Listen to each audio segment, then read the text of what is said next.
why we are fascinated by AI. Because our conscious mind acts as an artificial intelligence. So when we're seeing it, we're interfacing with it, we engage it, we communicate with it, we're actually recognizing that that is how our brain is functioning. Dr. Konstantin Pavlidis, the founder of Orassy Health, the Life Blueprint series.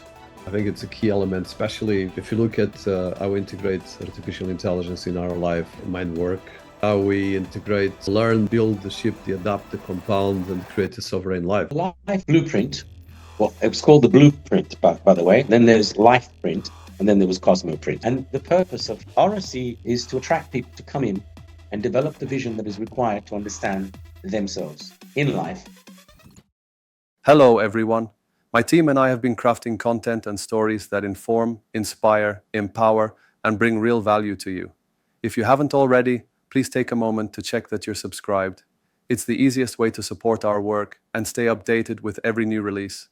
Join us on this journey of learning and discovery. Hit that subscribe button and stay tuned for our latest drops.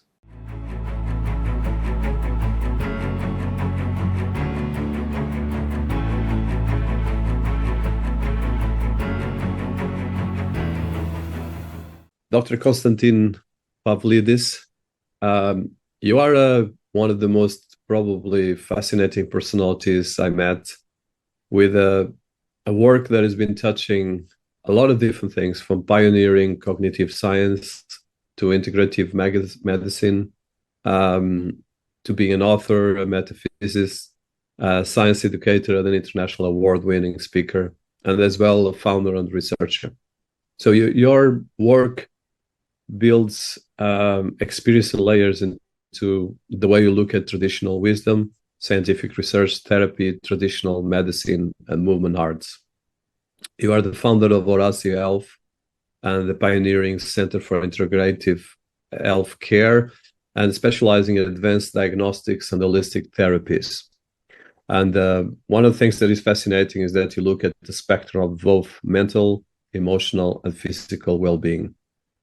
So I want to start by one question that I like to ask, but in your case, I probably will be making a bit of provocative. So as someone that, and I, of course, offline, we discuss a lot of, you have a lot of, I would say, memories, or vivid memories from your childhood, and how that changed and made who you are right now. So starting with that, so to the person that you are now, and the person that has been there and all the different capacities, tell us a bit about that childhood of yours. And I know that you had a big impact in who you are right now, and as well a lot of things in your childhood that made already a lot of things into the person you became.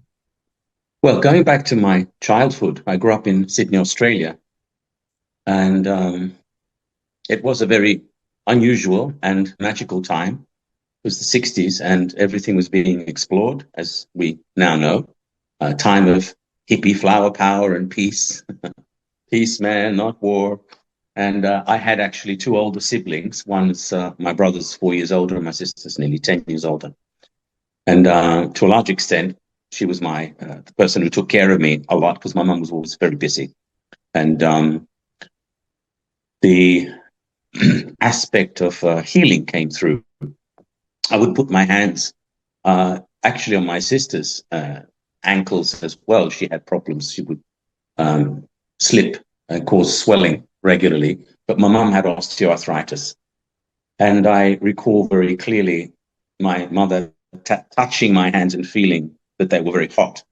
And she said, "Oh, that's interesting. Put your hands here." I put them on her knees, and she said, "Well, what do you feel?" I said, "Very hot." And very painful, as well as I could sense the inflammation. I could sense, well, at the time I didn't know if that's what it was, but later I realized poor circulation, inflammation, and a lot of wear and tear. So she worked very hard throughout her life. And after 5 minutes or so, I just shake my hands, and she was feeling a lot better. And I noticed that she could get up and walk and do things that normally would cause her problems. So that was the introduction to my conscious mind of what it was I could do with my hands. But the important part there was that I was reading her cells, and I realized the body had a different language than the language that we speak and use from our mouth. And so our thoughts dictate words, and the words precede actions. And what is going on in our body most of the time past a certain age, and I would say that's probably by the time we get to our teenage years and the hormones shift, we forget about that sequence. And so the body has its own language. And today, through neuroscience, we could say, okay, it's the interface. That language is the interface between the nervous system, the hormonal system, and the body electric.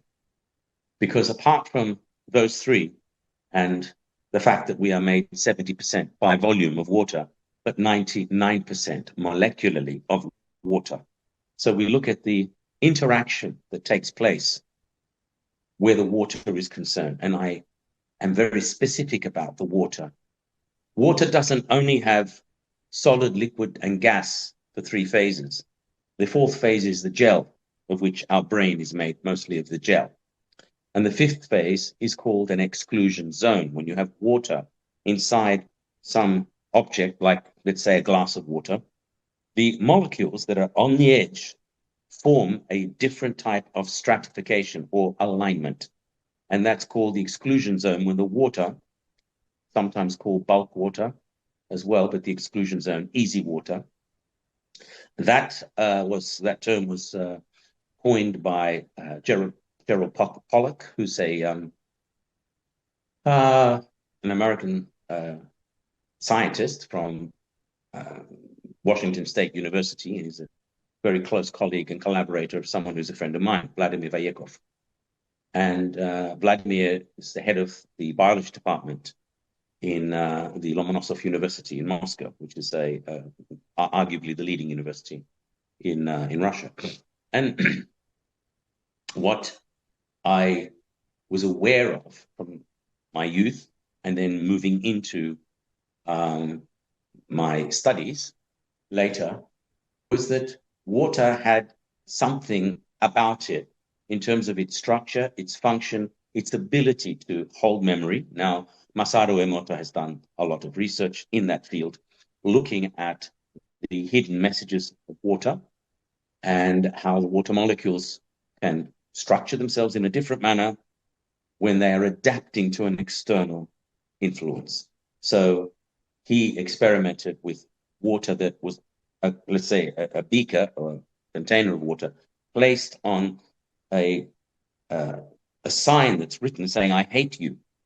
And another one says, "I love you." And then what they would do is freeze the water in the process of the water being thawed from the frozen state. So basically going back into the water state, you saw crystals.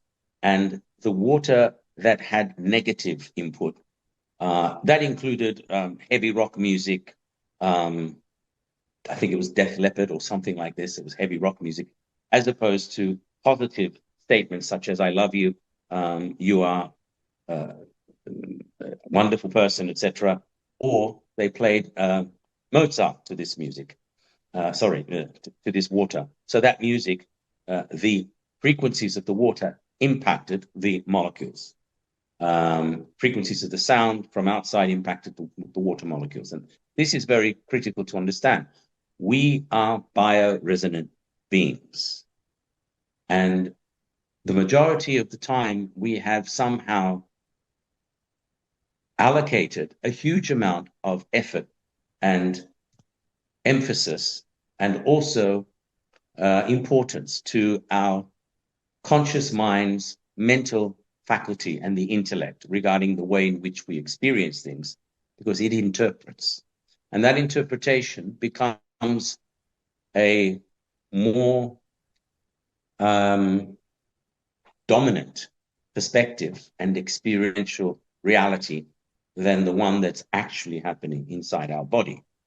So I advocate that the intelligence that's there in ourselves is far greater than that which is present in our conscious mind.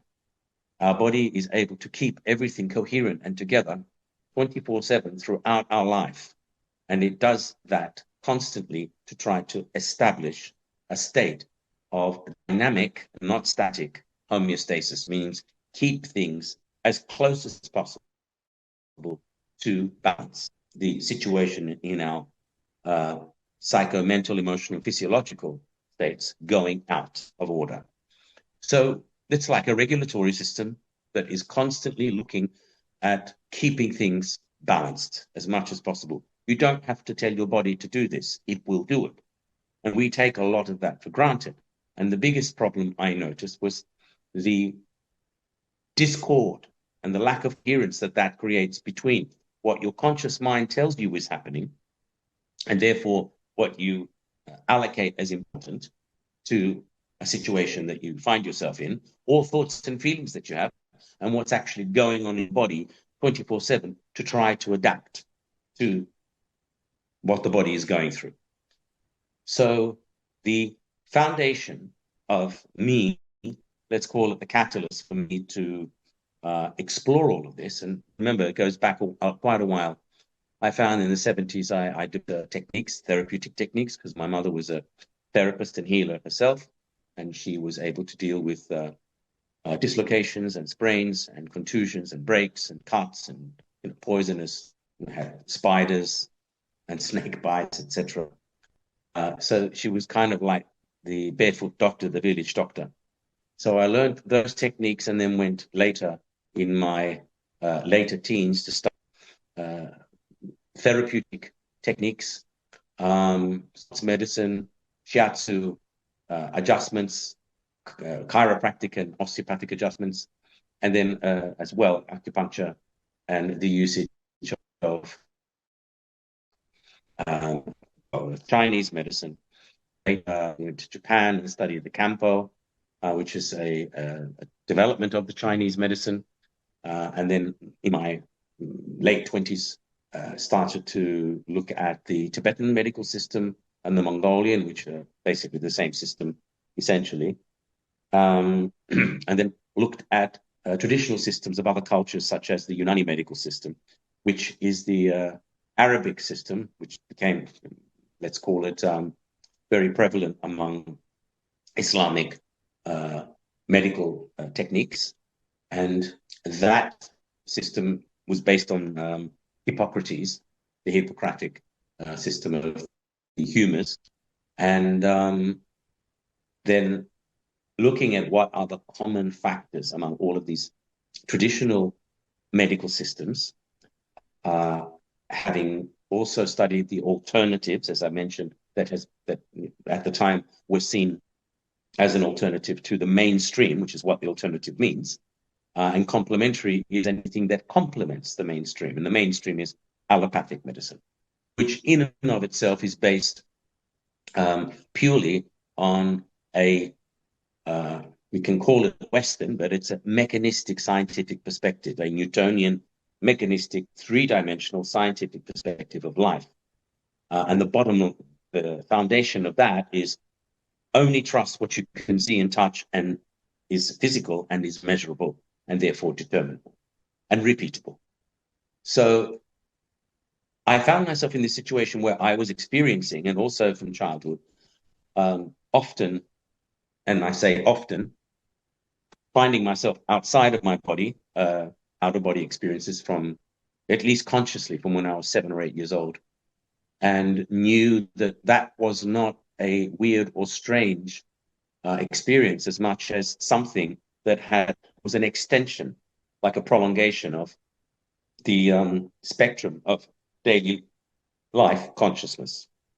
So we know now that when we go to sleep, we're actually looking at trying to either connect with or tackle the problems that our conscious mind was not able to deal with when it was conscious. And so we switch that off temporarily, put it on pause actually, and then these issues or matters manifest in the form of scenes, scenarios. So you could be, for example, in a dream, observing scenarios, but you're not involved. So first layer of a dream. The second is you see scenarios and you are involved. You're a player in that scenario.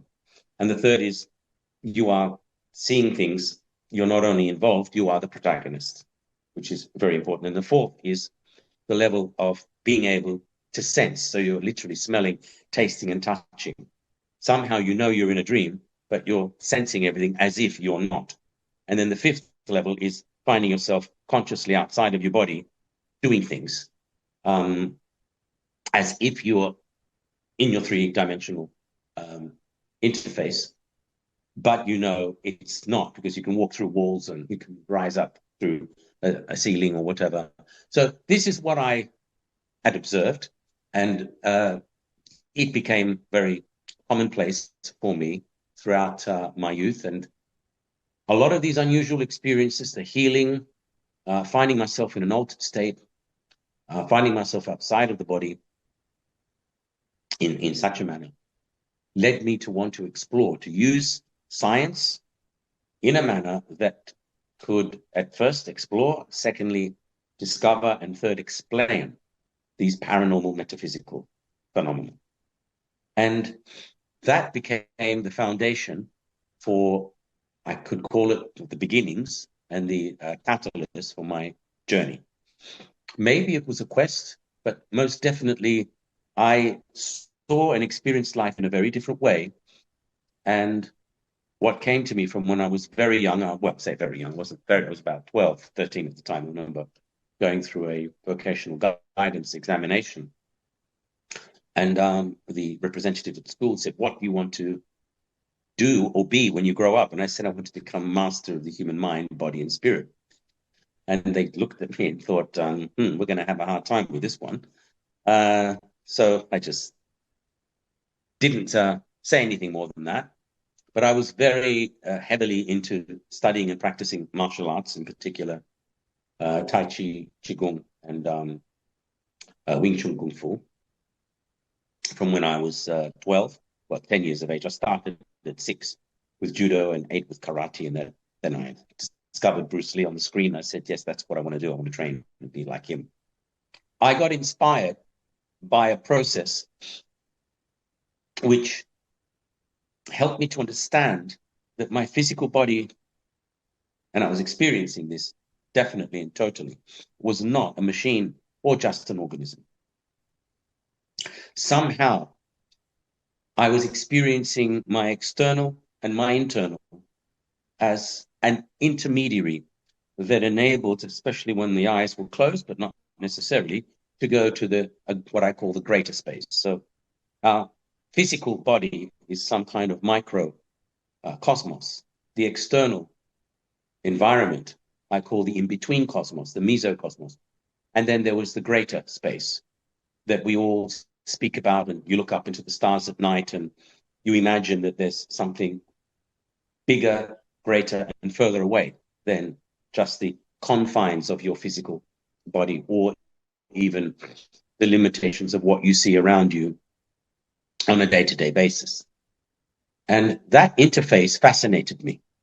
And I saw that there was a tendency to want to inquire as opposed to being simply curious. I see curiosity as being connected to the survival instinct.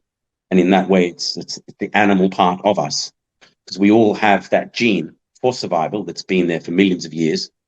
And it's critical to establish a sense of safety, comfort, and security in the home.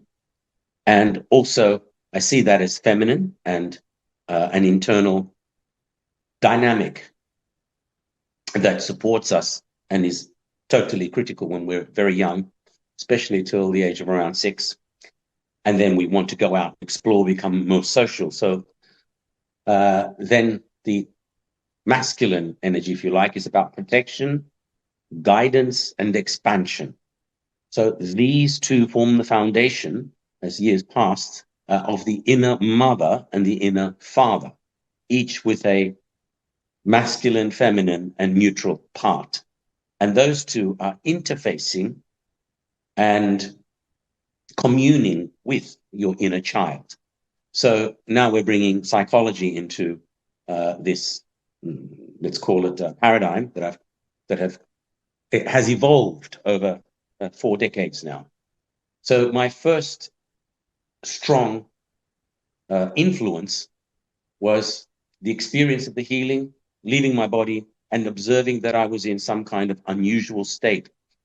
Decades later, when I had my brainwave patterns measured, starting with a 32 and then going to a 64 channel CAP for EEG, electroencephalography. The readings showed that even when I was not sat with closed eyes and allegedly going into a meditative state, whether it's a Zen type of state or a Vipassana state that goes inside and tries to explore and experience the body from inside and listen to the messages from the body. The Zen is more observing externally what is there without being interfered with or influenced based on survival cortex, the fight or flight mechanism. And then there's the Vipassana is going into the heart and developing the quality of service and humility and goodness in many wisdom traditions. And I've basically defined 4 states. And the last one is connecting with the universal principle, whether that's Godhead or the monad, or there are different terms that relate to something similar, not always the same. There's usually a very slight difference that actually creates a massive shift in that paradigm as a result of the difference in the perspective of what the oneness principle actually is. And so over the years, I've created these 4 states of meditation, and we look at the 2 major, or actually simple. Konstantin, before you go to this, because I want to go by parts, so I appreciate. So from this impact on your childhood and this impact that create who you are today. So I want, just for people that never heard about you, so let's give a bit of information about you. So I just want to highlight, so you are, like I mentioned, besides an entrepreneur and a self-developing and a therapist, and as well a personality, all of the areas that you touch, you have as well a profound education that touches from education to a PhD in human and social dimensions of science and technology, a PhD in psychology and cognitive science, a PhD in psychoethnogenetics, a PhD in integrative medicine, and a doctorate in science in neuroscience and clinical psychology. Yeah. So for people that know about you, Konstantin, tell us about you in a synthetic way, at least for people to know. Well, my journey in terms of exploring what was catalyzed from childhood has taken me into different areas. And at the time, what it was that I was interested in or fascinated by didn't quite exist, neither as a subject nor subject matter. So there was a lot of exploring going on. And that's led me into the different areas of, let's call it, specialization that I've developed. And as a consequence, there is a very holistic, at very least, and then integrative. Holistic means we've got lots of different parts present in one particular place, and integrative means those parts have found a way to connect with each other, communicate, and then develop something new. So it's a very, very different level of existence once those different parts more or less transfer the information that they have from one to the other, and then transform themselves into what essentially was my integrative medical system. I looked at what could integrate allopathy, which is the Western medical system based on science, and of course now technology, with the complementary alternative and traditional medical system. So most models that are called either integrative or are known as holistic aren't looking at actually finding the platform or even the bridge between allopathy and the other complementary alternative and traditional modalities. So I use a foundation based on the 6 forms of energy that are around us in nature and out in the universe, as far as we know: light, sound, electricity, magnetic fields, Tesla plasma, which occurs naturally in lightning, and radio waves, which occurs naturally in cosmic waves.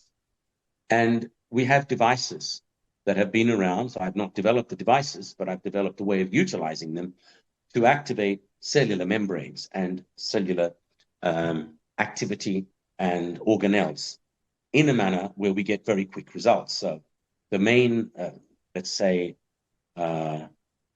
determining and observable factor was if someone had a car accident, they broke 20 bones, instead of taking 6 to 8 months or longer to recover, I could accelerate that to 6 to 8 weeks using a lot of different modalities, because the body adapts very quickly. So if we use a modality once, only one, for example, light, and we use it every day, the body gets accustomed to that. But if you start to create new forms of input at the same time, like within a session, the body is constantly being stimulated to respond rather than to go into reaction. Originally, essentially, it goes into reaction and then it starts responding. And that's where the healing, the natural healing capacity is augmented and is improved. So the medical system that I put together is based on my experiences, which I have researched in many different contexts over the last 3 decades in different countries, including Russia, India, Mongolia, where I've worked, throughout Europe, with scientists in the United States and in the UK. And the integrative factor for me is our actual body itself, rather than using a part of us, which is our intellect, to try to study everything in isolation, separating the different aspects and levels of understanding of ourselves. I actually have found that by putting that particular modality on pause, something else is revealed, something else is allowed to happen, and that something else can manifest and express itself to us, rather than us going into trying to study, understand, identify, isolate, and then put a label on, okay, I've discovered what this phenomenon is and how it works, and basically record it and write an article about it, for example. So that's the difference between life itself and us trying to live our life.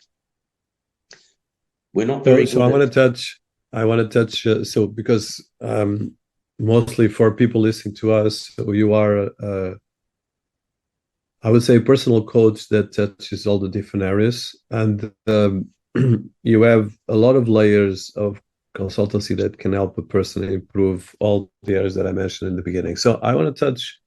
So you, on both your answers, you touched the different variety of experience you have, from Zen essence yoga to movement mastery, kinosomasis, Kumnia therapy, and quantum integrative medicine. So, and as well, Life Blueprint series. So a bit of, you can contextualize these concepts, because I think for a lot of people, they don't know. People listening to us, and actually this is a podcast about business and technology, but I always bring the personal development.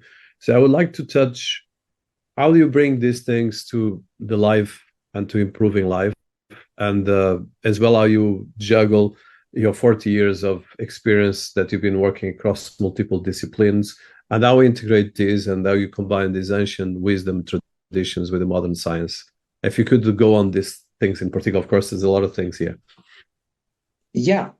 So fundamentally, as a result of my journey, I extracted the principles of wisdom traditions, applied them in a clinical context using scientific language and terminology, and therapeutic and medical techniques for a person's, let's just call it, deeper awareness, awakening, and understanding of themselves and what's going on in their lives and what they might want to achieve or find as a result of the process of interacting and learning to listen and see through the eyes and ears of oneself internally. So that's basically what I do in a nutshell. And I take that experiential base into everything, especially business. So I observe people to see how well they have learned to listen and hear themselves. And that gives me a very profound insight as to where they are. I call it a life state.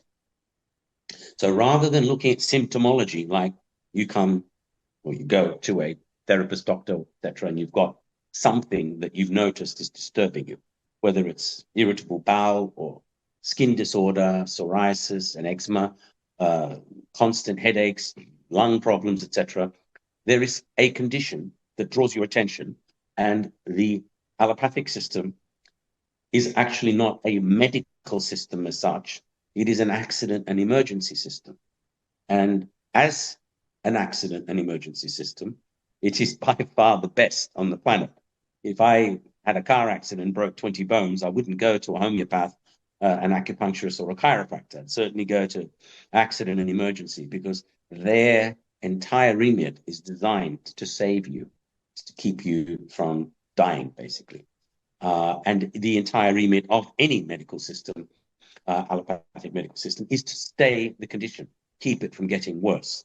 Nowhere is it stated that they are focusing on prevention or cure. That, I have come to realize, is something that the public has assumed, but it's not the remit of an accident and emergency system. And because it's based on science, they are brilliant at research.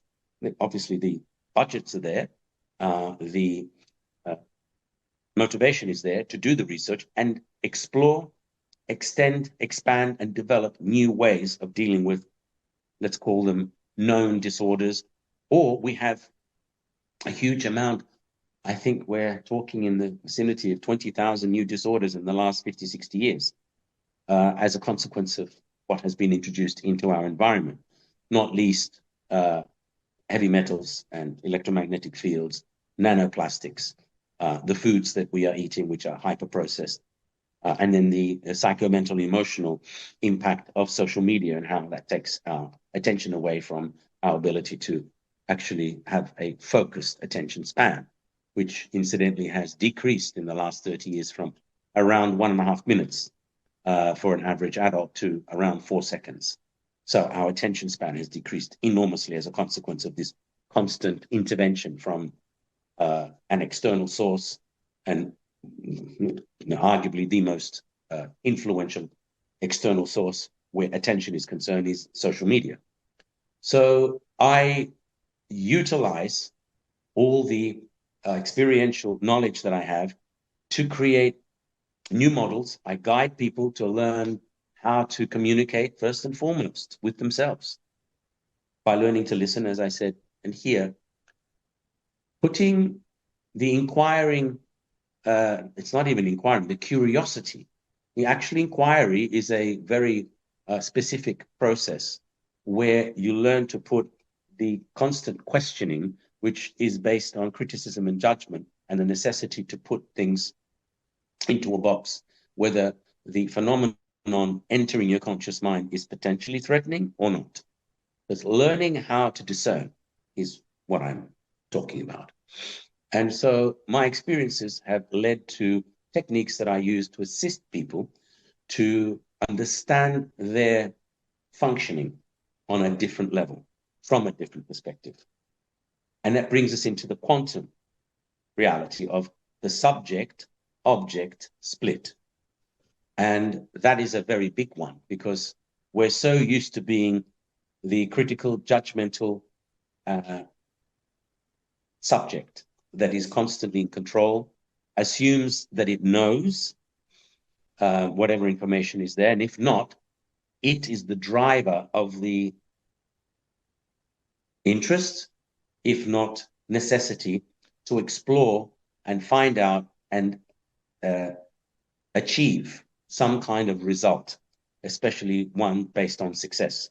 So if you look at what I call the elemental qualities, the fire quality, which is used very much in the sports industry, and then it was adopted by the business industry, which is about aims and objectives and how to achieve them. So we're looking at the goal, the direction, the determination, the achievement, and the success. These 5 qualities are the fire in us, and they're all about, they're masculine, they're yang, they're all about performance, and they easily can be adopted for challenge and competition. And these qualities are very much favored within the business world. Of course, they have to be there in sports, because sports fundamentally are based on, and here is the big difference. And when people ask me, why did you go into this journey internally and not look at something like sports? Of course, I played sports as well. I was in the main volleyball team and the main football team, soccer team, and the rugby team when I was at high school. But all of those approaches are based on survival and the need through competition to succeed and prove a point of achievement. And the inner, I call them the internal arts. The inner journey is about the journey that you embark on to get to know yourself. And that's what the Tai Chi, the Qigong, the yoga, which is basically about integration, healing and meditation, and the development of your life force is about. So when I work with people, I help them to see the modes of operating that they've employed, understand where they came from, look at how efficient and effective those modes are at achieving their goal, look at the impact those modes have on their health, their psychomental, emotional, and physical health, and then I introduce the concept of you being a team. And rather than the left brain, as it were, mental body acting as a, let's call it an overseer, a warden in a prison, or maybe even a dictator, we put that role on pause and allow for the other portals of information that we have. So we've got our 5 senses: hearing, smelling, tasting, touching, and seeing. We have our feelings that act as an interface between thoughts and the senses. We have our physical body that houses all of that. And then there is the body electric, made up of the voltage, amperage, resistance, hydrogen, oxygen potential in the body. And that's not life force. That's, if you're on a life support mechanism and you're hearing the beats of your heartbeat, basically the blips, it is picking up electrical signals. So when the electricity stops, the signals stop and you are clinically dead. So the body electric is critical in understanding how all these different parts that I've just mentioned actually communicate with each other. So there's a lot of things there. Okay, so I want to just for people that are not so knowledgeable about this, because I think your work integrates, like I discussed before, the psychology, neuroscience, and integrative medicine. So let's look, you touched as well a couple of case studies. So let's look at the case study of, especially you mentioned social media as a big distraction, and now we get into AI, and AI is becoming probably much bigger distraction, because in one end you are making a conversation with a language model, and this language model will interact with you and bring a lot of things. For instance, if I go to any kind of the AI agents and I start asking all the things you mentioned, it can create a completely crazy mix that probably will confuse me more. So bear in mind all these different traditional and mixed with scientific approach that you mentioned. And especially, I know that you went to the levels of knowing and studying this in different parts of the world. You actually have been going through a journey of discovery, both from traditional Asian millennial wisdom into a lot of scientific things that you mentioned, from quantum to even the kind of a lot of scientific elements they're using. So I would like for you just to simplify this especially how you integrate these diverse educational paths and knowledge into your approach for mental and well-being and trauma recovery in particular. Yeah. So fundamentally, I feel that we are looking at what is the difference between what you can see and touch and is physical and is measurable and therefore we think is determinable, and what you cannot see and you cannot touch and is metaphysical and is not directly determined because you can't measure what you can't see and touch. So you have to use something that acts as a corollary, an analog, and the example that I always use is I ask people, would you trust something that you can see and touch more than something you cannot see and touch? My question to you. It's a simple yes or no. And what I find most people say, yes, of course, it's a no-brainer. I will trust something more that I can see and touch. It's measurable, it's there in front of me, and it's tangible. Yeah. So what do we use to see and touch? Typically, we use our eyes to see and the touch, sense of touch from our hands in particular, not only, but in particular. And basically, it's a transference of photons and electrical activity into an image. So that's the see. And the same thing here, it is impact of some object. And the nervous system is picking up the signal and sending that signal. Something is rough, something is smooth, something is hot, cold, etc.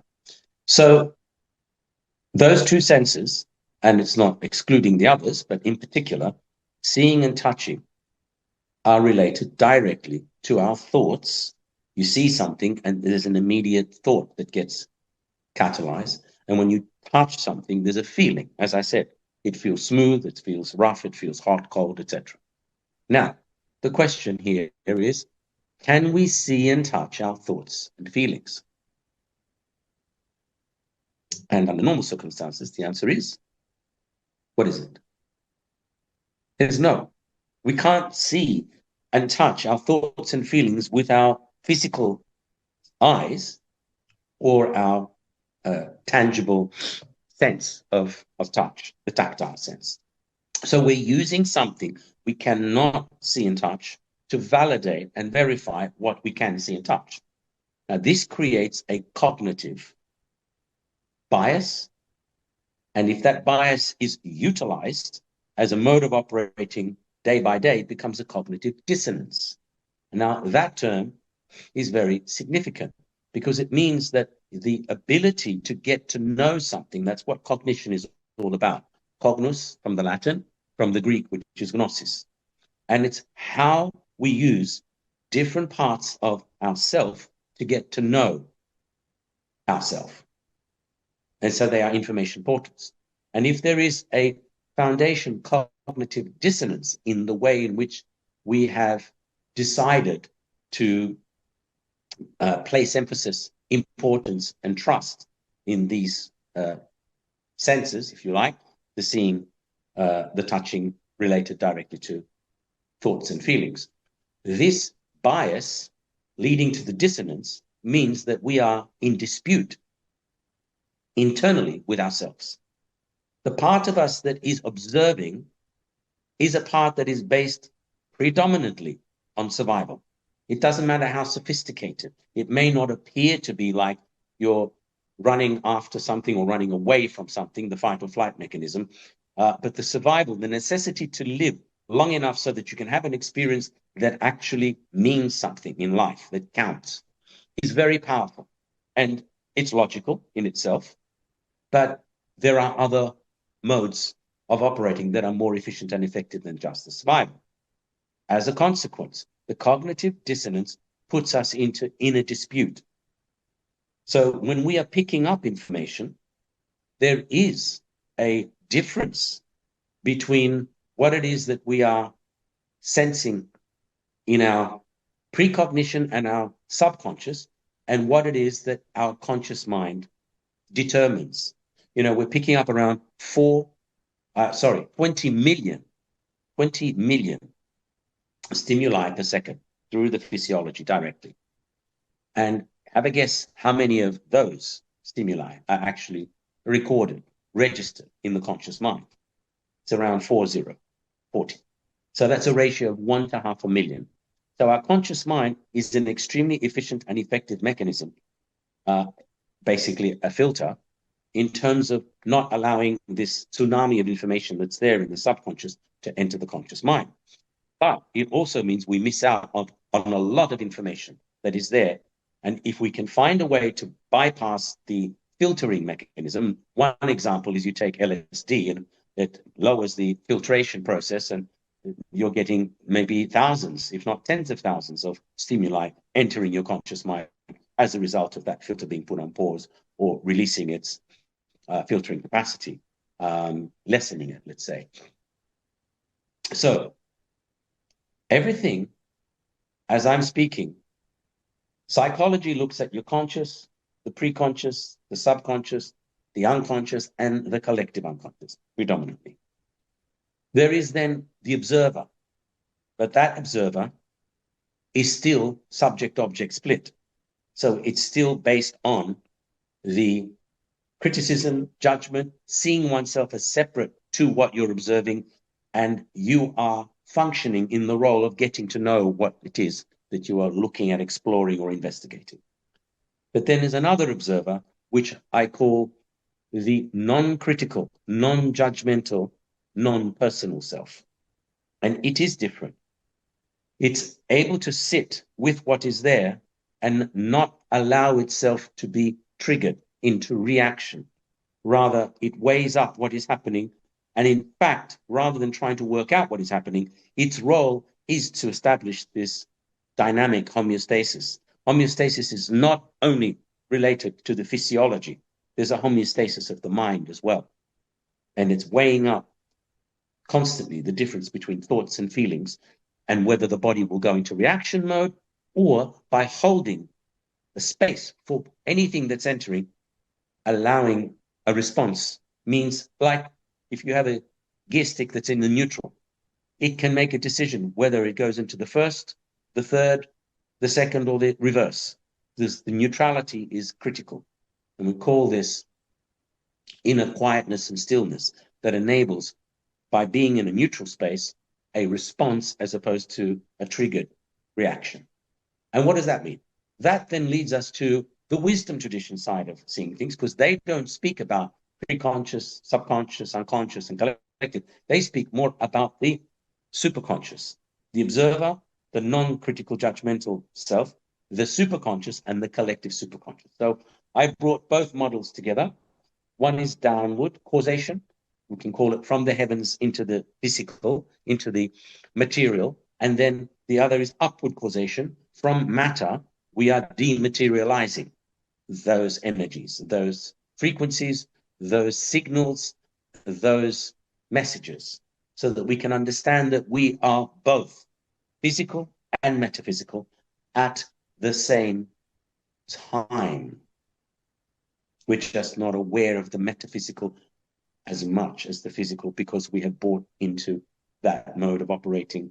Humans in general, in society, have chosen to look at the fact that if I am in the 3D world, my eyes are open, I should be able to see and touch things, because that's the modality that makes me feel safe and comfortable in 3D. And there are lots of people who they'll close their eyes and you see things, whether it's a color, a shape, you hear things as well. And that is not a supernatural, superhuman capacity. That's actually very natural and simple. But because we don't understand neither the process very well, nor what its purpose is, we don't cultivate those skills. We will tend to cultivate the skill that sits and says, you know, you can sit and observe something.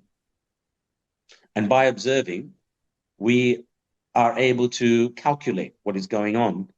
And according to my calculations, based on existing references, I can ascertain what is happening around me. And I can also then gauge whether what is happening around me is potentially threatening or not, is potentially positive or not, is potentially going to offer me an accumulation, something that puts me in a position of advantage. So our conscious mind acts from a space of survival, and it does that exceptionally well, but it doesn't allow us to function beyond the limitations of that survival. And I will ask you now again, where is the school that you go to learn? Firstly, about yourself. Secondly, learn how to learn as opposed to what to learn. In other words, just focus on content, cram it in, get through exams, get a qualification, and get a job. And then thirdly, most important of all, so there's learning about self, what is self, learning how to learn, which means learning how to discern, and therefore making decisions. And the third most important part is how you integrate that inner world, that part of you that is invisible, intangible, with the part of you that is visible and tangible. So that we don't fall into the trap of life is this process that you want to go. The three-dimensional world is arduous, it's heavy, it's dense, it's massive, it's boring. And I want to do things in a manner that take me out of that heaviness and that boredom, which is, from my perspective, why we are fascinated by AI, because our conscious mind acts as an artificial intelligence. So when we're seeing it, we're interfacing with it, we engage it, we communicate with it, we're actually recognizing that that is how our brain is functioning. It picks up, at best, for example, 20%, if you're looking at visual, of what is there, and then the brain formulates and creates a either arbitrary or supplementary set of conditions to help us understand what we are looking at, what we're observing with our physical eyes. So Konstantin, yeah, on that area, sorry, I want to make this a bit more interactive, because there's a lot of context that I know that is very intense and a lot of layers on that. So let's look at one of the things you touch that I want to touch. So for instance, in your experience, you integrate a lot of traditional practices, and you touch a couple of them in your previous part. So let's use Zen Essence Yoga or Kumniya therapy. If you could as well describe a bit of them. So how do you integrate them in modern scientific understanding of the mind and body, particularly when it comes to stress and trauma recovery? Yeah. So the Zen Essence Yoga focuses on putting yourself into a state where you're observing without reactive, critical, judgmental states that are driven by survival. So you literally find the pause button there. The purpose of the pause button isn't to control or restrain, but if you put your reactive mode on pause long enough, step by step, we get to realize that we don't have to react at all, and we can learn how to respond and then reset our programming. You cannot do that from the same state that is creating the problems in the first place. They are programs. So when people tell you things like, let us explore our subconscious, let's go into the potentiality of our subconscious mind, let us use quantum ideas and principles to transform ourselves so you can get what you really want. I don't see that there's an accuracy in that approach in terms of the mechanism that you use, because we're using the same mechanism that created the problem to try to find a solution to it.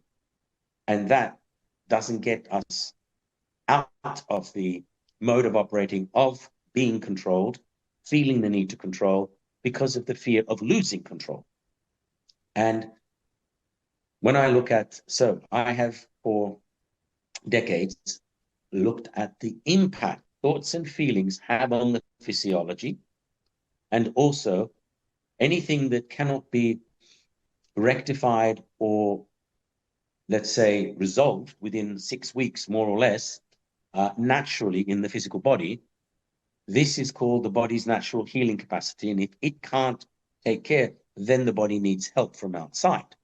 So past that 6 to 8 weeks, it becomes a chronic disorder.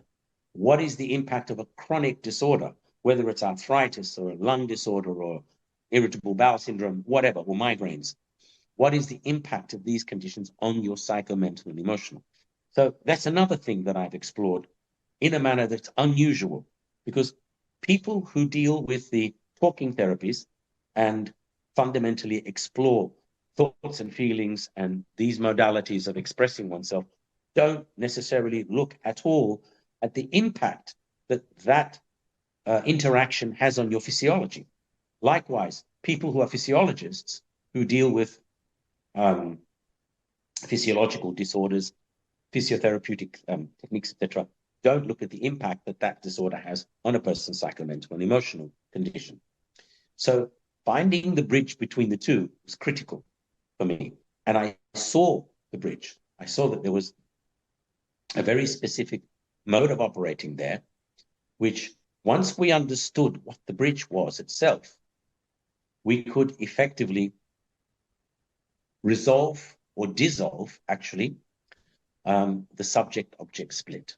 You can't tell yourself, I am now no longer going to be split between subject and object, because the very fact of saying that and recognizing that there's a split creates an even more intense split. So we have to find a way to, which is, I see it as a bridge, to allow information from one part of our reality to flow to the other and start this cross-fertilization. And as I said, it becomes a new level. It is a new language and a new level of communicating, a new level of information exchange, and more importantly, a new level of self-understanding, self-development, and thereafter let's say, efficiency and effectiveness in your daily life exchanges and encounters, firstly with your environment and then, of course, with people. Yeah, fantastic. So I want to touch right now a concept that you have. First of all, if I would like to, let's start by this, because of course there's a lot of layers here. So you develop programs such as the movement mastery and quantum integrative medicine. So can you explain these two concepts, first of all? Yeah. Movement mastery is learning through listening, through opening up and allowing what is there to manifest and express itself, to reveal its true nature to you. What is the source of movement? We know something exists because it moves. Nothing is static in the entire universe. And we can identify, we locate it, a locum in space, a point in space is there because we've seen it moving relative to, let's call it a backdrop, if you like, of something that is more static, or space that holds that object. And it could be a dust particle, it could be a planet, it could be a galaxy. But in any case, everything moves. So rather than you telling yourself, like in a sport, I will do bicep curls, mechanical training. I will perform a movement to train my body. What we have looked at is what is the source of movement.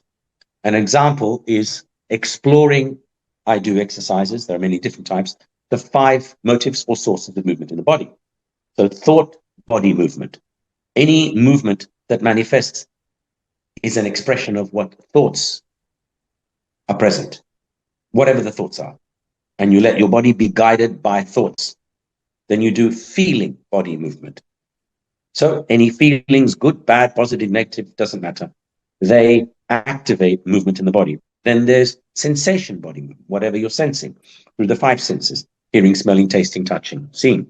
And then there's the energy body movement. So we can call it the life force, in this case, the body electric. And then finally, it's just simple, is the body movement. What is that? Experiencing density, mass, physicality, the matter of your body, and allowing that to guide. And every single time when people do this exercise, they, at very least, for the first time in most cases, have an experience of themselves from a very, very different perspective. And so a lot of the exercises that I give are designed to do exactly that, to enable one to have an experience of themselves from a different, not just vantage point perspective, but a different space, so that the inner becomes the outer becomes the inner. The greater becomes the smaller, and the smaller becomes the greater.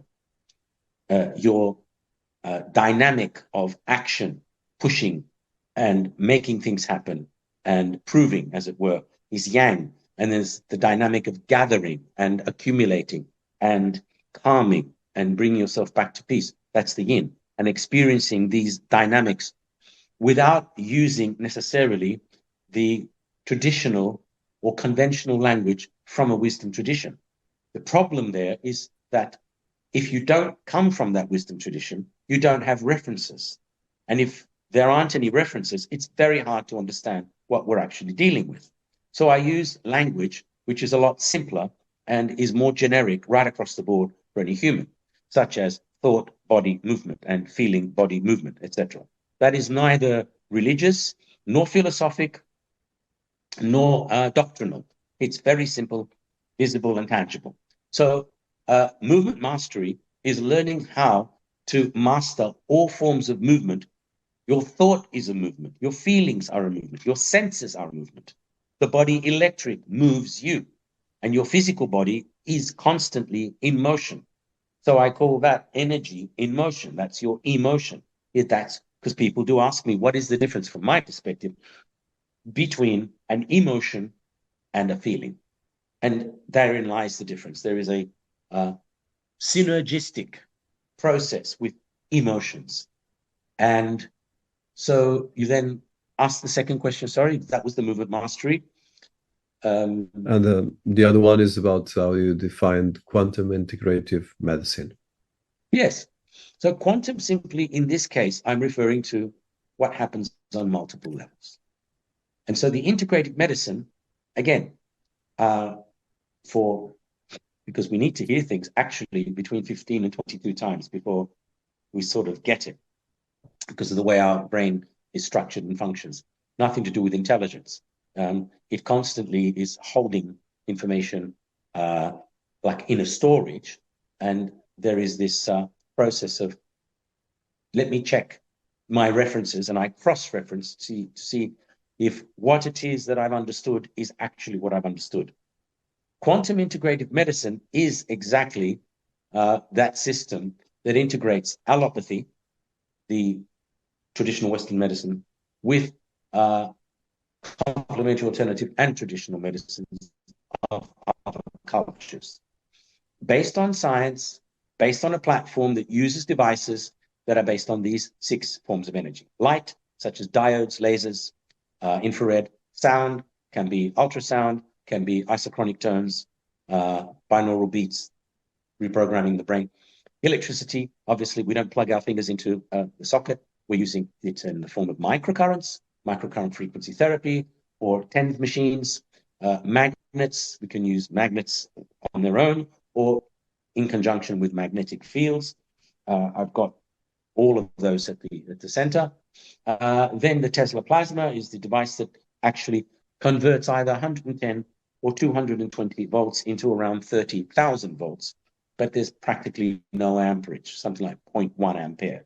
So you don't get an electric shock, but you do feel the stimulation. So that gets stagnant energies in the body, electrical activity in the body, mobile. And finally, there's radio waves, and they can be used for therapeutic processes as well, like radiotherapy. There's also chemotherapy that is used, especially where cancer is concerned.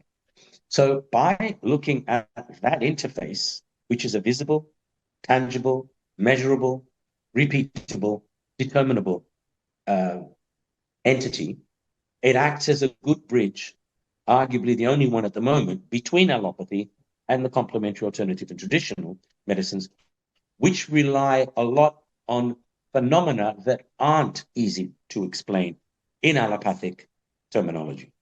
Does that make sense? No, completely. Very interesting. And there's a lot of things I want to keep the narrative for people. So very important question right now. And of course, all of this is entire podcast. But so you founded Orassy Health in 2008 with the goal of combining all the areas that we've been discussing. So especially scientific innovation with traditional healing practices. So first of all, describe and present to our audience what is Orassy Health and a bit of the role of diagnostics play in treatments and how do you guide all these different things and personalized care provided by Orassy.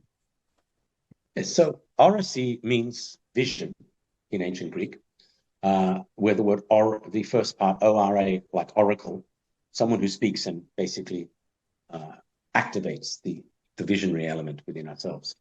And the purpose of the center, that came to me as a name, is to attract people to come in and develop the vision that is required to understand themselves in life, not just from the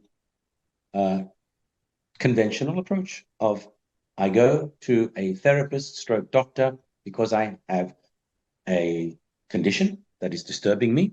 The doctor checks and says, yes, please tell me what your symptoms are, because you don't normally go to a doctor just to have a cup of tea.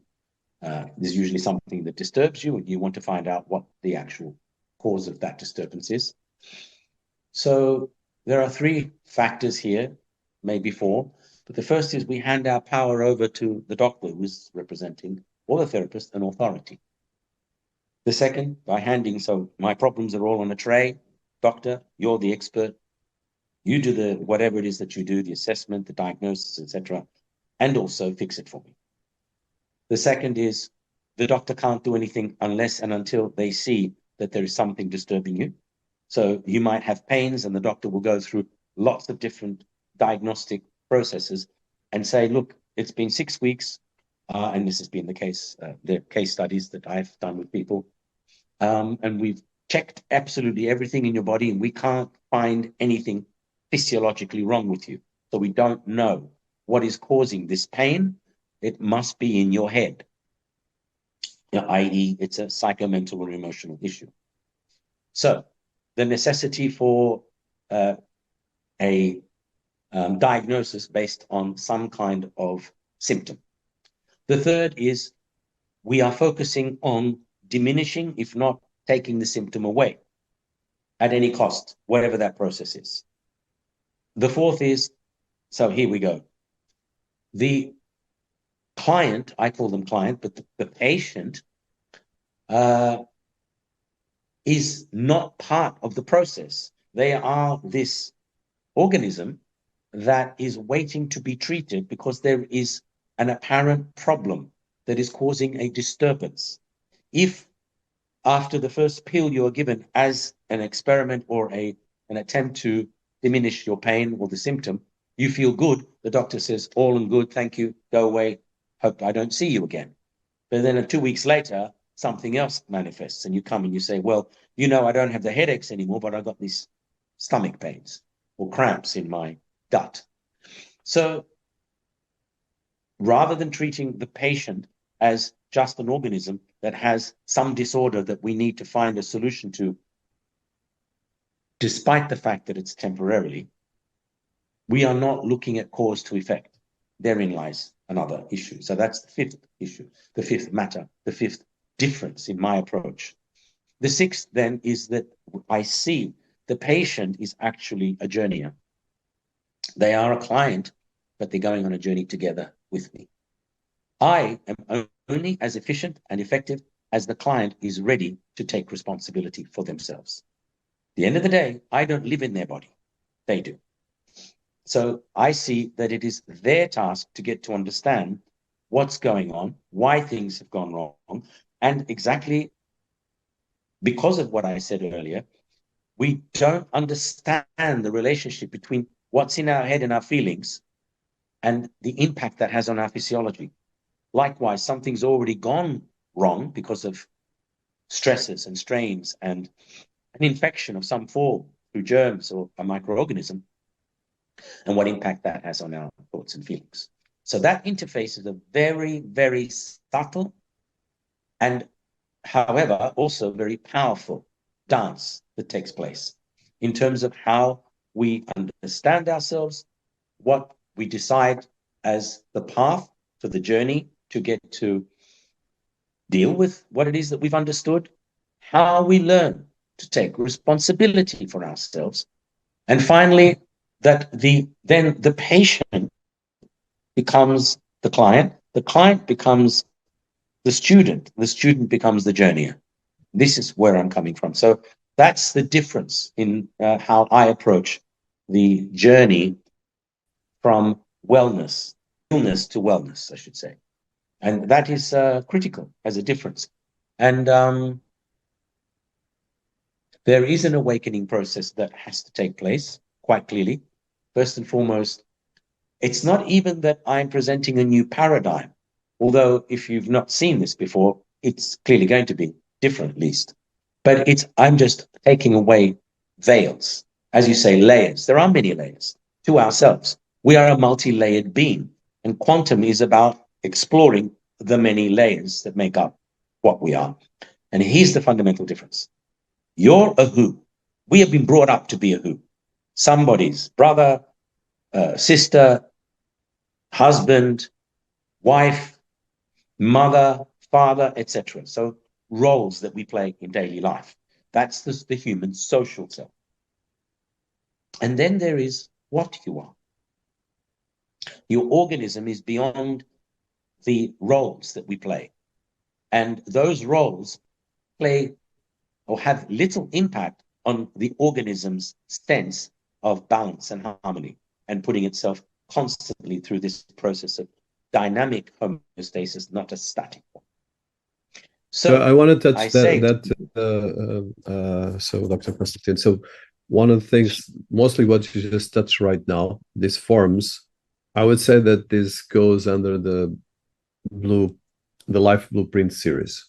I love this concept, and I think it's a key element, especially if you look at how we integrate artificial intelligence in our life, mind work, and as well, one of the biggest challenges we're facing right now is how we integrate the learn, the build, the ship, the adapt, the compound, and create a sovereign life. Because in the end of the day, work, as we know, is dematerializing. Employment is decaying, and the career path is decaying. So this kind of exercise that you bring with this life blueprint or you life blueprint series is more important than ever. So first of all, if you could contextualize this in the context of, or in the perspective of artificial intelligence, and like you said, the human brain is, of course, at the moment, it's kind of the way we brought our cultures, our dynamics, our education systems, and how we integrate this with all the kind of the physical,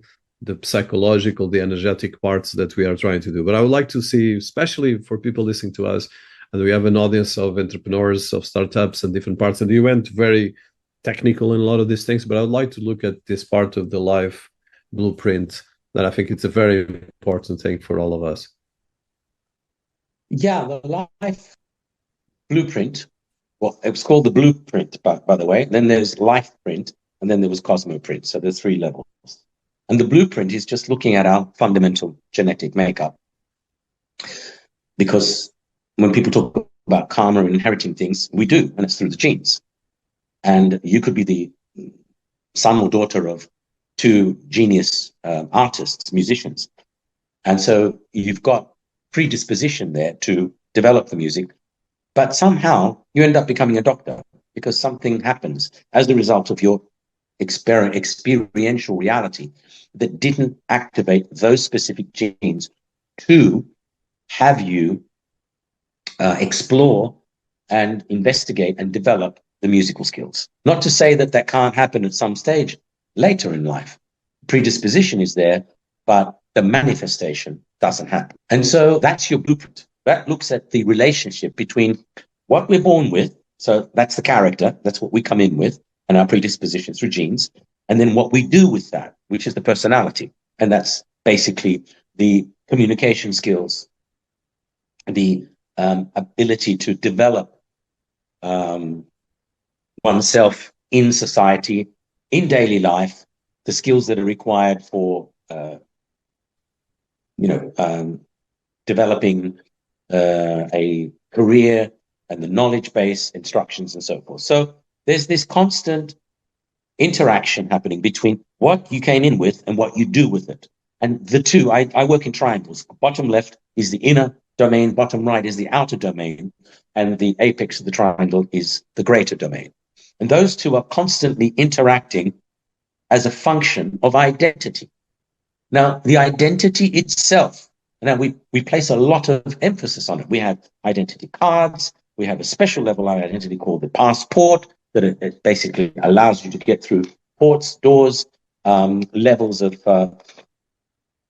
control in different countries. But the identity has only three functions. And once we realize this,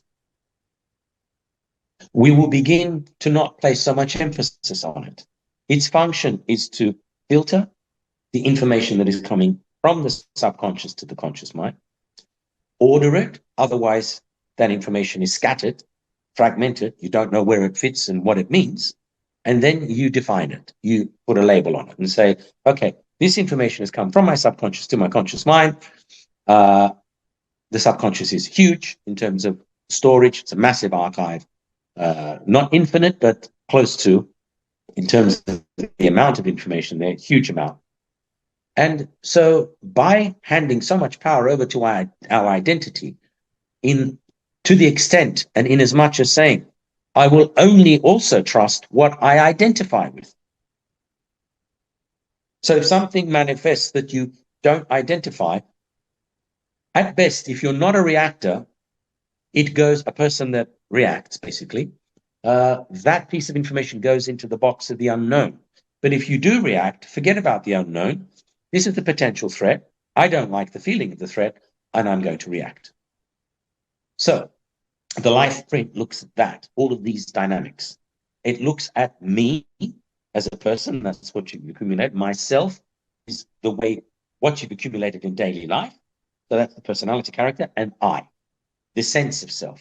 There's nothing wrong with ego. It just means sense of self. But if you have placed a ring around it and saying, this is both who and what I am, I identify with being a football player or a coach or a musician or a politician, etc., then we limit our ability to grow.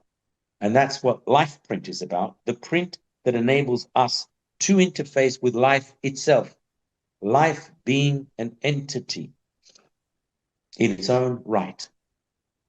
If we don't understand that, we either follow what has been passed on to us, usually what our parents pass on, or we select to break away from that and look to try to live our own life.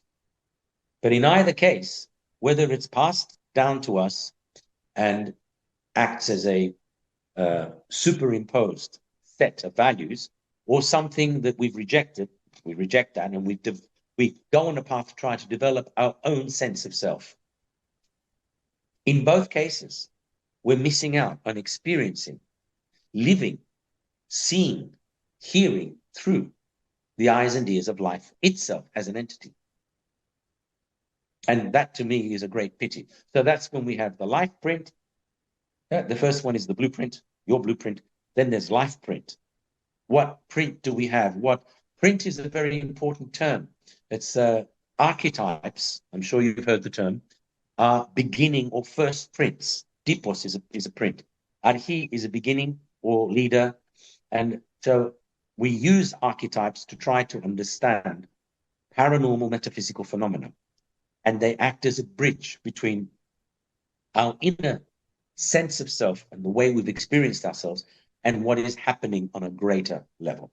So, for example, we can use social archetypes, the hero, a fighter, a savior, a victim, the amata. All of these are known archetypes, both in psychological contexts and in daily life. But the language of the subconscious is inverted to the language of the conscious, meaning that whatever it means in your conscious mind, in fact, it's only symbolic and metaphoric. So, for example, the fighter is about struggling because bottom line of that triangle has its roots in survival instinct. Yeah. And that's the instinct, obviously, to be alive long enough. And it's the life force that enables us to match and manage that survival instinct. So the fighter, we look at someone, yeah, you don't want to be overwhelmed by the difficulties and the heaviness of life. So you fight. And if you succeed in your fight, you don't stay a fighter. You become finally, in the success, a hero. Now, in both cases, fighter doesn't mean you're fighting what has been thrown at you by life, but you're actually resisting the flow of life in the subconscious. Likewise, the hero, I have succeeded. Yes. So people around me have recognized literally that I went through difficulties. I have undergone lots of challenges and I have succeeded. I've moved past those challenges and I'm on top of them. But in terms of the archetype, it's about recognition, recognizing yourself and your value for who and what you are. So the language of the subconscious is very different to that of the conscious mind. That's the key point that I'm making here. Going back to life print, first the blueprint itself, myself and I, the subject, object, split, etc. Then life print, entering into a relationship with life. And unless you go through the first two, you can't go into cosmoprint. And here's a really key fundamental factor.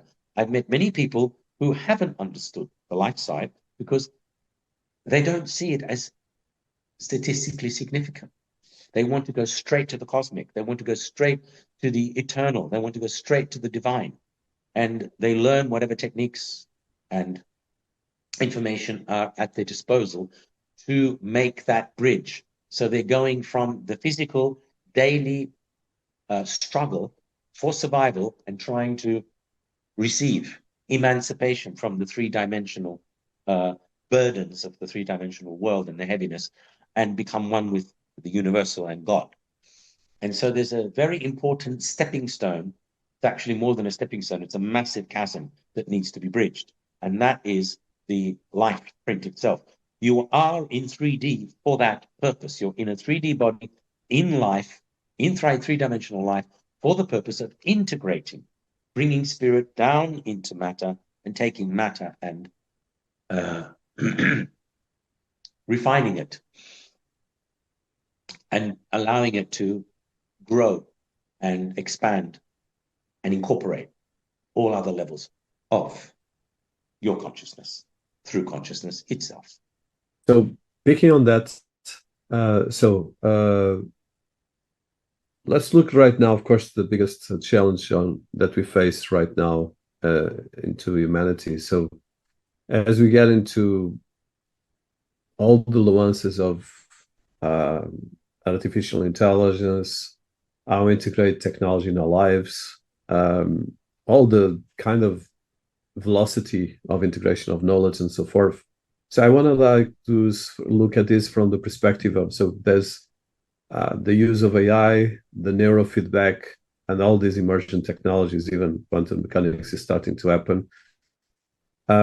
So from your experience, that you look at traditional medicine, some of the techniques you've been studying, and I know that you travel around the world to learn these things, from India to Middle East to Eastern Europe to Africa.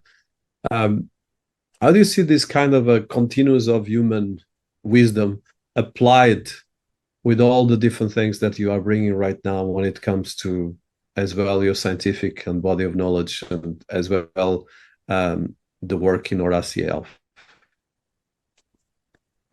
Well, as I mentioned earlier in the conversation, I have distilled and extracted the essence of wisdom traditions, applied them in the clinical context, using scientific language and terminology, and also techniques, therapeutic techniques, medical techniques, for a person's whole self-development.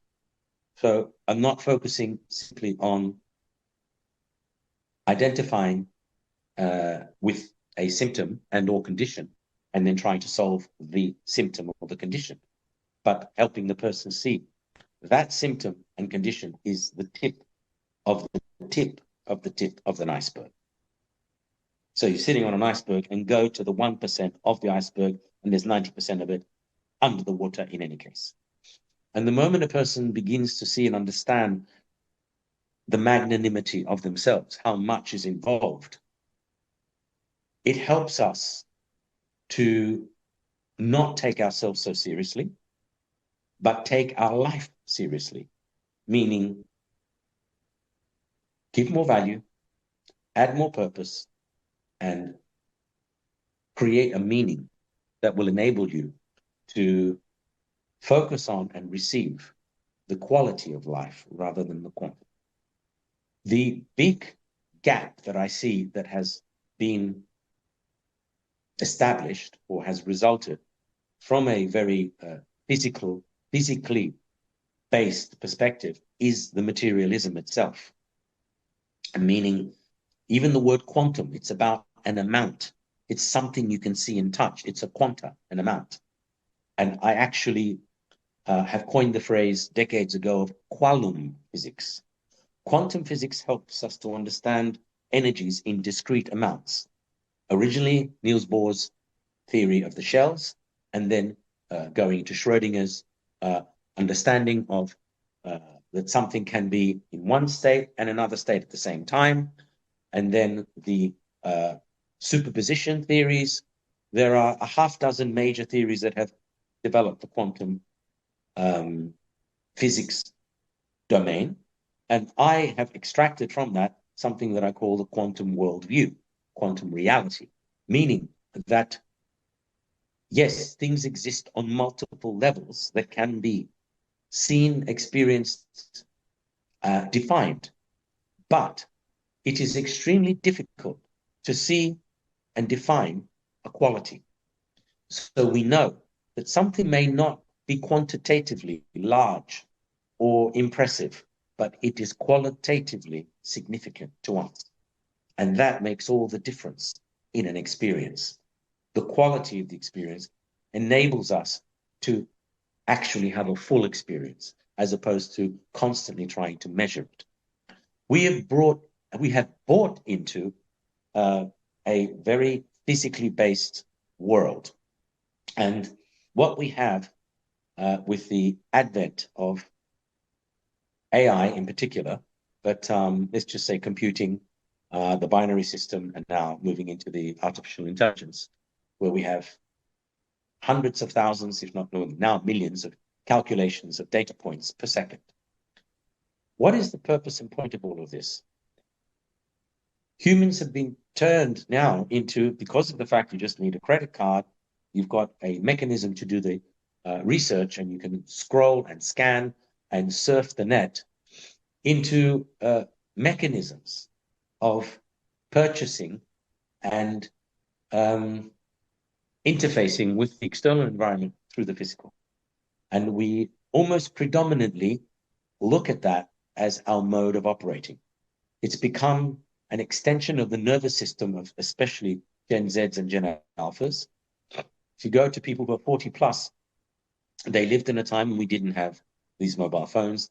We didn't have the complexity of the system that exists today in terms of an iPhone or an Android-based phone. And so their interface was not virtual. It's still using your senses, something that's been there for millions of years. There is an ancient recognition. As a result of the interface that we have now that's been introduced, it's virtual. And the virtual element is what takes us further away from reality. It is called virtual reality. So no one is lying about it.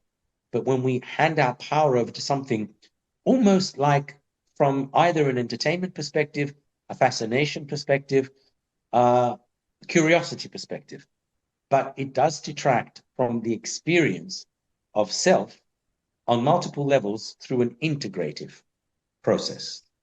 And if we can move past just simple machine learning, where we enter a command to ChatGPT or Gemini, whatever the app or program may be, and enter into a fully immersed, fully interactive, and fully engaged interface where we're learning about ourselves, from ourselves, and through ourselves, through the mechanism that is created for the facilitation of that process, then AI can be a very positive tool from my perspective.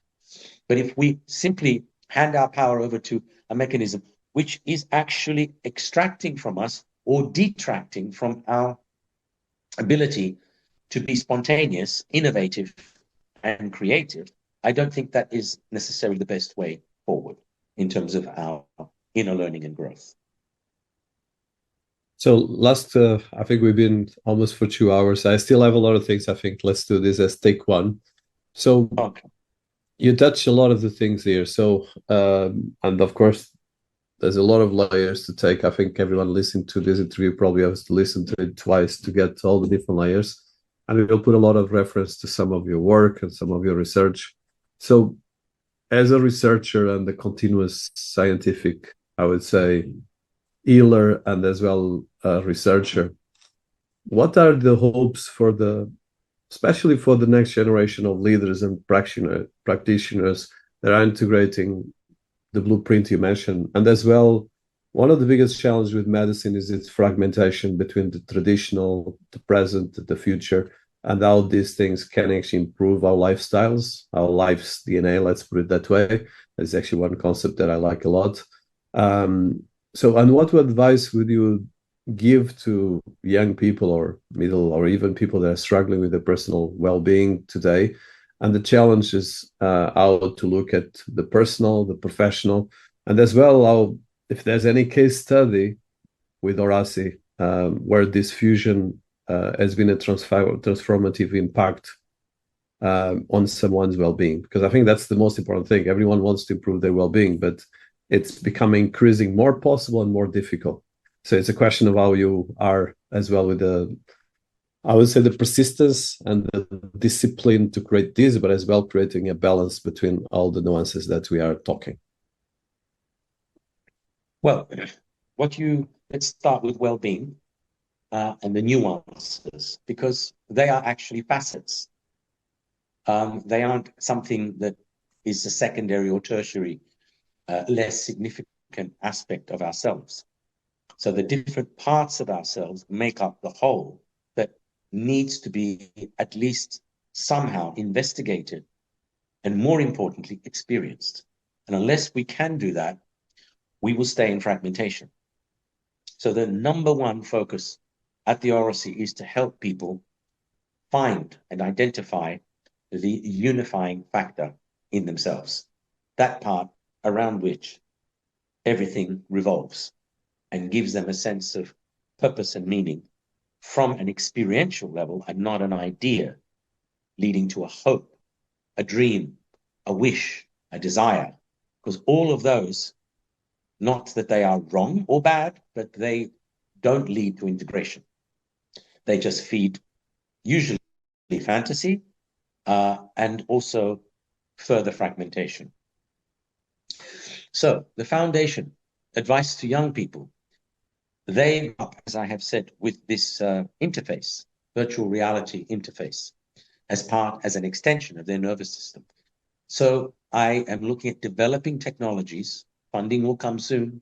We're in the process of doing that research, so that we can use the tech, the very tech that has created this sense of separation and fragmentation, and perhaps we can just say an alternative reality, certainly not leading to an experience of their whole reality, just partial, if you like. And I say use technology therapeutically, if not homeopathically, so that it becomes the very mechanism, an interface, the vehicle and the vessel that enable the integration of sense of self with the higher, the deeper. So I call it the highest in us. Perhaps in wisdom traditions, we could refer to the spirit, and the deepest, which is your essential nature that links us to earth and the mother, and that sense of support that we get from the three-dimensional worlds. Once we understand those two principles and we integrate them, then we can see that what we're dealing with outside of us isn't something that does and can take us away from ourselves, but we use it to actually bring us closer to ourselves. That means guide people to learn what they are actually using is a mechanism of expansion and not fragmentation. When you've got a focal point, then things can revolve around it. But if you don't have that common factor, then things are moving arbitrarily in a spontaneous manner. Not that there's anything wrong with that, but we manifest into the 3D in order and not chaos to get to know ourselves. And when we manifest in chaos, then it takes us further away from our sense of self, meaning we're scattered, we are fragmented. Therefore, we don't really know who we are because our who is in conflict with our what.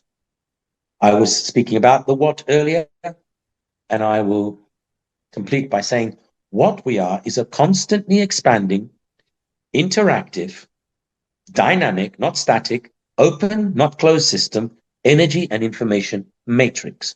We are that matrix. We are an interface between Earth and the cosmos.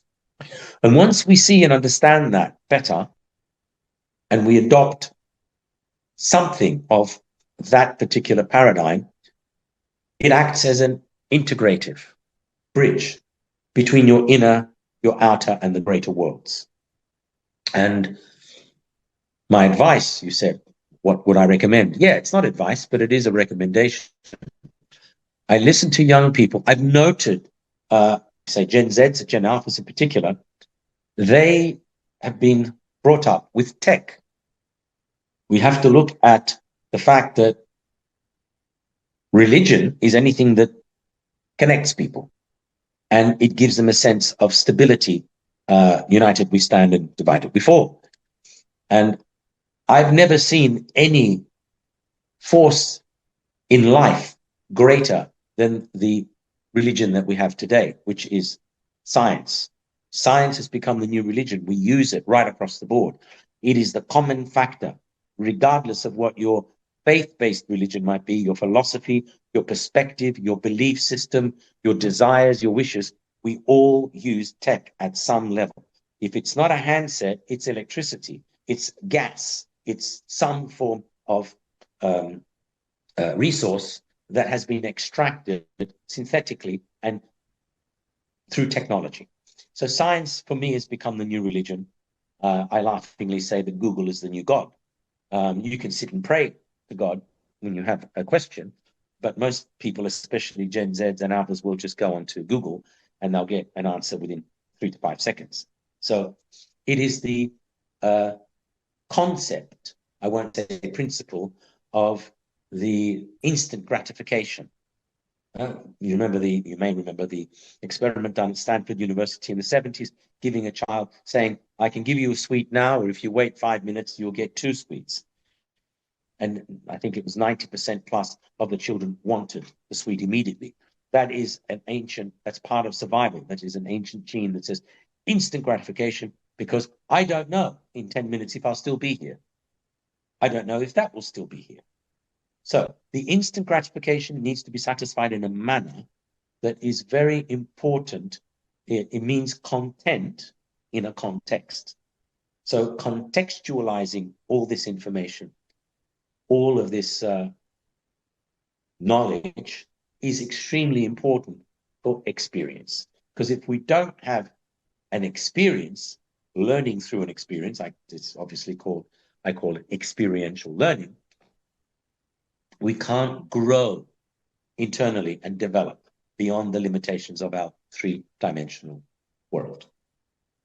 Well, it's been a lot of food for thought. I'm thinking that for people listening to us, we're going to try to explain some of these concepts in wherever you are listening to us here. And I think especially what would be probably last thing, what is the best channels to find you, Dr. Konstantin? And if people want to engage with you, because of course there's a lot of knowledge, wisdom, and as well a lot of provocation for people listening to us, because there's so much, not just layers, but a blueprint of knowledge that is important to enact, that is probably not taught in schools, and a lot of these layers that even me, I'm learning particular, and I'm actually researching. So probably last thing is, where do you think people can know about you, learn about you, and engage with you? They could go to the websites that we have, orassyhealth.com. The Mind Health looks specifically at, let's call them techniques that will assist people in managing stress, panic attacks, ADD, etc. Basically a solution to mental health stresses, but not only, of course. And if people are interested in the application of the AI, they can go to Orassy Data Viv, DATAVIV.com. And there they'll see the integration between the fully immersed, interactive, and engaged learning as opposed to machine learning. And we have numerous areas that one can study and over 110 modules. So instead of spending 3 to 5 years studying complex mathematics and or coding, you can use an existing operating system, learn it in 6 weeks, and then you start developing your own programs. So it's a very different approach, and it's not focused only on 1 or 2 areas, as it's the case with some others that systems that are similar, but they tend to focus mostly in a particular area, such as sports or construction. We, as long as we're given content, we can create a course for people within in 2 weeks, basically, 6-week courses, and then they become 36-week courses. Fundamentally, my belief is we don't need to spend 3 to 5 years at university learning and cramming information. You can extract, so it's a hybrid system of the formal education that does take 3 to 5 years, 7 in some cases, and the non-formal education, which can be anywhere from 1 day to maybe 6 weeks. And the hybrid enables us to extract the information, the key, core, essential information. But because we're doing all the work ourselves in the programming and actually developing our own course, you can earn as you learn. And more importantly, our program also is focused on creating a internship system so that the person goes straight into a job, doesn't have to go to look for a job. And we're looking at creating these relationships with employers in different countries, particularly in India at this stage, because my partner is based there in Delhi at the moment. And instead of, as I said, spending the 5 years in an institution studying, you're only spending less than a year, and the rest of the time is gaining the necessary work experience, how to apply what you've learned, and developing the necessary skill sets of communicating within a professional context for your learning and your growth and your career development. So there's also other information that we could look into. The Orassy Academy, which we will repopulate very soon, because there are many courses, over 20 of them, that have been established over the last 3 decades for the purposes of a person's growth, self-development, and self-realization journey. So that's what's there at the moment. And that's quite impressive. Okay, well, I want to thank you, Dr. Konstantin, for this ride into all the different parts of well-being, healing, and alternative healthcare, and all these combined different areas that we're going to be deep diving in the next series. It's one area that I want as well myself to bring to the audience, and this is key for the way we improve personal development, personal growth, and as well all the integrations with technology business that we have been discussing here. So I want to thank you for this time, for this inspiration, and for all this research that we're going to be sharing with our audience. And for people listening to us, please engage and learn, because there's a lot of things. At least get out of the box and understand all of these different things. Thank you so much, Dr. Konstantin. Thank you very much. I mean, this is obviously an intensive exchange, and I'm very grateful to you for your patience. And I hope that it's been interesting, and it will be in some way or another assisting people to see things from a different perspective and hopefully encourage them to explore something other than what they are used to. Thank you.